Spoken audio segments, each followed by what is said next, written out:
ज्योतिर्लिंग एवं शिवालय के नामकरण।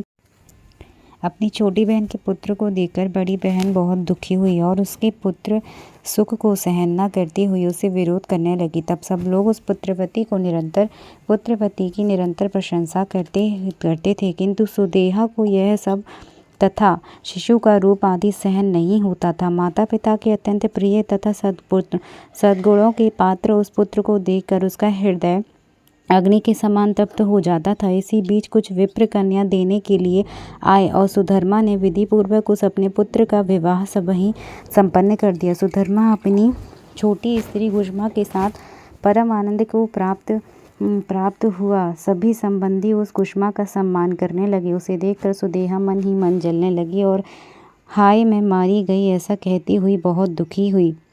इससे गुष्मा तो आनंदित हुई पर सुदेहा दुखित हो गई। सुधर्मा अपने विवाहित पुत्र तथा पुत्रवधू को लेकर अपने घर अपनी दोनों स्त्रियों के साथ हर्षित हुए उत्साह प्रदर्शित करने लगी।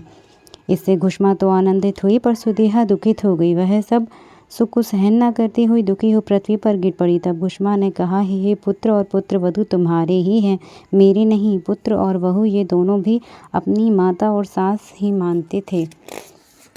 उसे अपनी माता और सास ही मानते थे। पति सुधर्मा भी अपनी ज्येष्ठ स्त्री का जैसा आदर करता था वैसा कनिष्ठा का नहीं। फिर भी वह ज्येष्ठ पत्नी अपने मन में कपट रखती थी। एक दिन ज्येष्ठा सुदेहा ने दुखी होकर अपने मन में विचार किया कि मेरे इस दुख की शांति कैसे हो। सुदेहा मन ही मन बोली, मेरे हृदय की अग्नि गुष्मा के दुख जनित आंसुओं से ही शांत होगी, अन्य किसी प्रकार से नहीं। यह निश्चित है, इसीलिए मैं आज ही मधुर भाषण करने वाले उसके पुत्र को मार डालूंगी। यह मेरा दृढ़ निश्चय है। आगे जो होनहार होगा वह तो होकर ही रहेगा। सूची बोले, हे ब्राह्मणों, कपटी मनुष्य तो कर्तव्य का विचार नहीं करता। कठोर सोतिया डाह का भाव प्राय अपना ही विनाश कर देता है। एक दिन सुधर्मा की ज्येष्ठ पत्नी ने छुरी लेकर रात में वधू के साथ सोए हुए पुत्र के अंगों को खंड खंड काट डाला। इस प्रकार उस घमंडी तथा महाबला ने गुष्मा के पुत्र के सभी अंगों को खंड खंड कर दिया। रात्रि में ही ले जाकर तालाब में उसी स्थान पर फेंक दिया जहाँ गुष्मा नित्य पार्थिव शिवलिंगों का विसर्जित किया करती थी। इस प्रकार वहाँ फेंक कर लौट आई और सुखपूर्वक सो गई। प्रातःकाल होने पर गुष्मा नित्य कर्म करने लगी तथा ज्येष्ठ सुधर्मा भी स्वयं नित्य कर्म संपादन करने लगा। इसी बीच ज्येष्ठा सुदेहा, जिसके हृदय में अग्नि शांत हो चुकी थी, अत्यंत आनंद युक्त होकर गृह कार्य करने लगी। प्रातःकाल होने पर उठ करके वह वधू खून से लथपथ तथा पति के शरीर के टुकड़ों से युक्त शैया को देखकर बहुत दुखी हुई और उसने अपनी सास से कहा, आपके पुत्र कहाँ गए? शैया रुधिर से लथपथ है और वहाँ शरीर के टुकड़े टुकड़े दिखाई पड़ रहे हैं। ये शुचिव्रते, मैं तो मारी गई। किसने यह दुष्कर्म किया है? ऐसा कहकर उसकी पत्नी अत्यधिक विलाप करने लगी। तब ज्येष्ठ सुदेहा भी बाहर से दुख प्रकट करने लगी और भीतर से प्रसन्न हुई। यह दुखित हुई होकर बोली, हाय मैं तो निश्चय ही मर गई।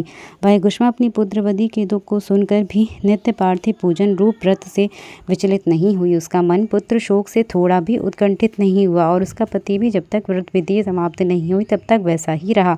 पूजन के बाद मध्यकाल में उस भयानक शैया को देखकर भी उस गुष्मा ने कुछ भी दुख नहीं किया। उन्होंने वह यह पुत्र दिया है, वे ही रक्षा करेंगे। वे भक्त वत्सल काल के भी काल सज्जनों की रक्षा करने वाले कहे गए हैं। यदि हमारी रक्षा करने वाले एकमात्र प्रभु ईश्वर सदाशिव हैं तो चिंता की बात क्या है?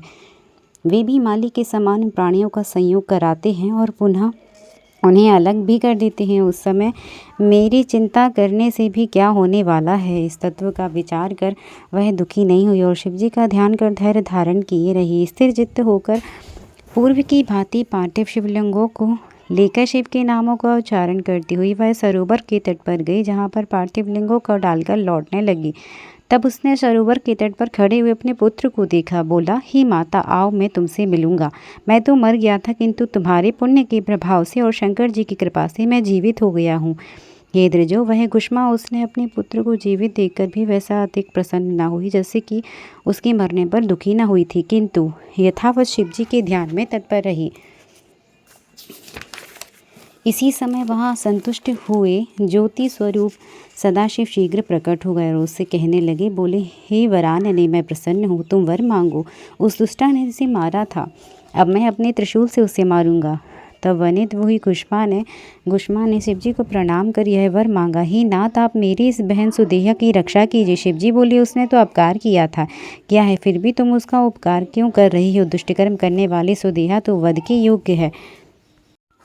हे प्रभु आपके दर्शन मात्र से पाप नहीं रह जाता, इसीलिए आपका दर्शन करते ही उसके सभी पाप दूर हो गए हैं। जो पुरुष अपकार करने वालों के प्रति उपकार करता है उसके दर्शन मात्र से ही पाप दूर भाग जाते हैं। हे देव, मैंने भगवान का ऐसा अद्भुत वाक्य सुना है, इसीलिए हे सदाशिव जिसने जैसा किया है वह वैसा करे। उसके द्वारा इस प्रकार कहे जाने पर भक्तिवत्सल कृपा सिंधु महेश्वर अति प्रसन्न होगा और उन्होंने पुनः कहा, हे कुष्मे अब तुम कोई अन्य वर मांगो, मैं दूंगा।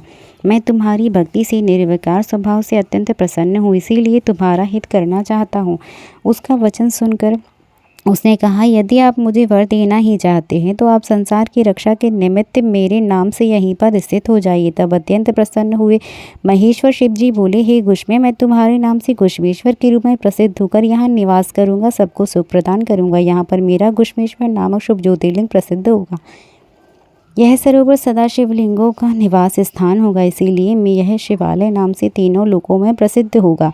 यह सरोवर दर्शन मात्र से सभी कामनाओं को पूर्ण करने वाला होगा। ही सुब्रते, तुम्हारे वंश से 101 पीढ़ी पर्यंत इसी प्रकार के श्रेष्ठ पुत्र उत्पन्न होते रहेंगे, इसमें संदेह नहीं है। वे सुंदर स्त्री वाले महाधनी, दीर्घजीवी, मेधावी, विद्वान, उदार और भोग मोक्ष के फल को प्राप्त करने वाले होंगे। इन सब को 101 पुत्र होंगे जो गुणों में परस्पर एक से एक अधिक होंगे।